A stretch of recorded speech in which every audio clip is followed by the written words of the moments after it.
The Evergreen Laurel Hotel in Paris has found itself at the center of a controversy for not displaying the national flag of the People's Republic of China, PRC.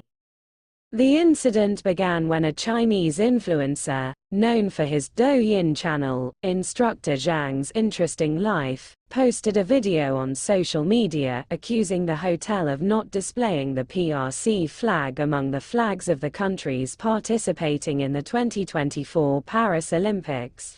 Douyin is a popular short video platform in the PRC, launched in September 2016 by ByteDance. Its international counterpart is TikTok. Zhang discovered that the lobby of the Evergreen Laurel Hotel in Paris was adorned with flags of various countries, except for the PRC's 5-star red flag. Zhang and his crew uploaded a video in which they pleaded with hotel staff to hang the flag, even offering to give them one themselves, but the front desk refused. They claimed that they needed the permission of the manager, who could not be reached on a weekend. "They haven't hung China's national flag here," Zhang said while walking in the hotel lobby. He went to the reception and complained about the fact that there were several national flags, but not the PRC's. Zhang told the receptionist, quote, "China in the Olympics will be number 1 in the gold medal count.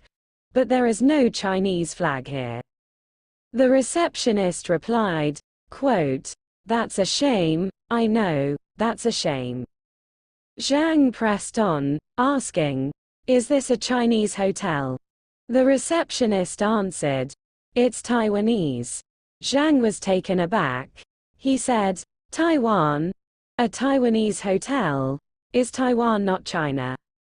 Zhang and his team cancelled their booking and left, accusing the hotel of discriminating against China. Their video quickly went viral and sparked a strong reaction on PRC social media, leading numerous Chinese netizens to call for a boycott of the hotel and demand an apology. The Evergreen Laurel Hotel is owned by the Taiwanese conglomerate Evergreen Group, which also operates EVA Air. The PRC claims Taiwan as part of its territory and has vowed to use force to annex it. Under pressure from PRC netizens, the Evergreen Group issued an apology on August 15, followed by another statement on August 24 in which the company affirmed its support for the so-called 1992 consensus and its opposition to Taiwanese independence.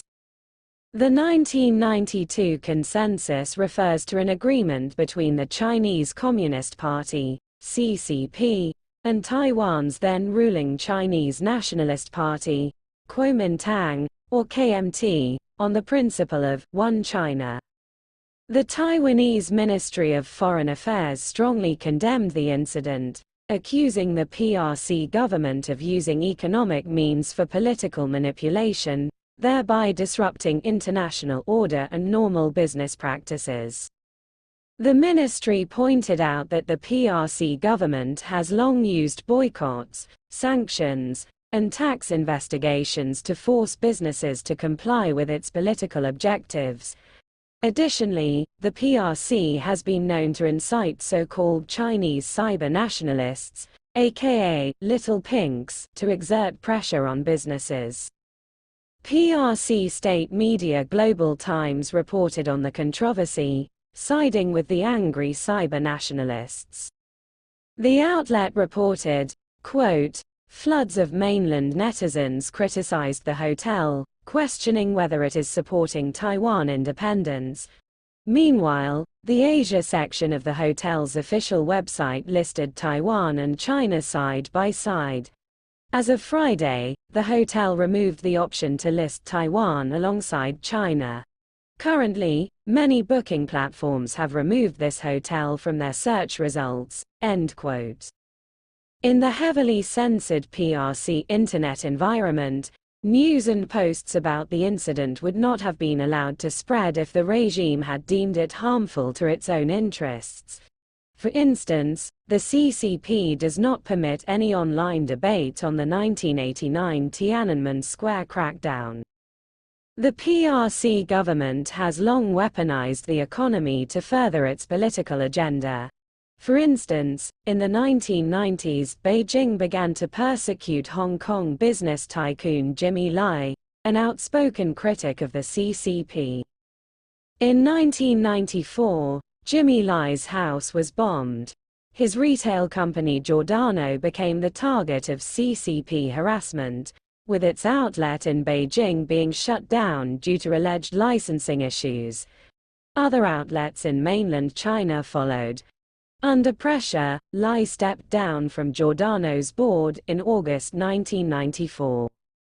On August 10, 2020, Jimmy Lai was arrested alongside prominent pro-democracy activists. He served a 20-month jail term for his participation in various protests and unauthorized assemblies.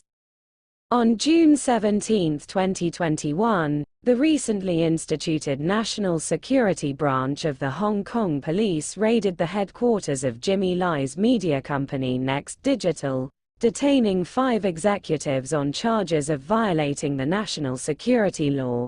On June 23, Next Digital's flagship newspaper Apple Daily was forced to announce its shutdown after the Hong Kong government froze its assets. On December 10, 2022, Lai received a jail sentence of 5 years and 9 months for fraud. He faces up to life in prison at his upcoming trial on national security charges. In August 2019, several luxury fashion brands faced backlash in the PRC over T-shirt designs that were seen as insulting the country's sovereignty. Versace, Givenchy, and Coach all issued apologies after their T-shirts listed Hong Kong, Macau, and Taiwan as separate countries from China. Versace said in a statement, quote, "We love China deeply, and resolutely respect China's territory and national sovereignty," end quote.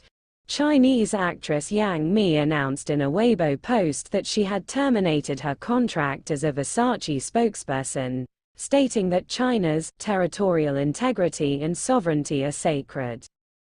In December 2021, Intel issued an apology after facing backlash over its advisory to suppliers urging them to avoid sourcing products or labor from the PRC province of Xinjiang. In an annual letter to its suppliers, Intel stated it was required to ensure its supply chain remained free from labor sourced or goods originating from Xinjiang, due to restrictions imposed by various governments. This sparked controversy in the PRC, leading to calls for a boycott and criticism from state-run media. In response, Intel issued an apology on its official WeChat account, clarifying that its letter was not a statement of position but an effort to comply with U.S. law. In 2023, fashion brand Bulgari issued an apology to the PRC after listing Taiwan as a country on its website.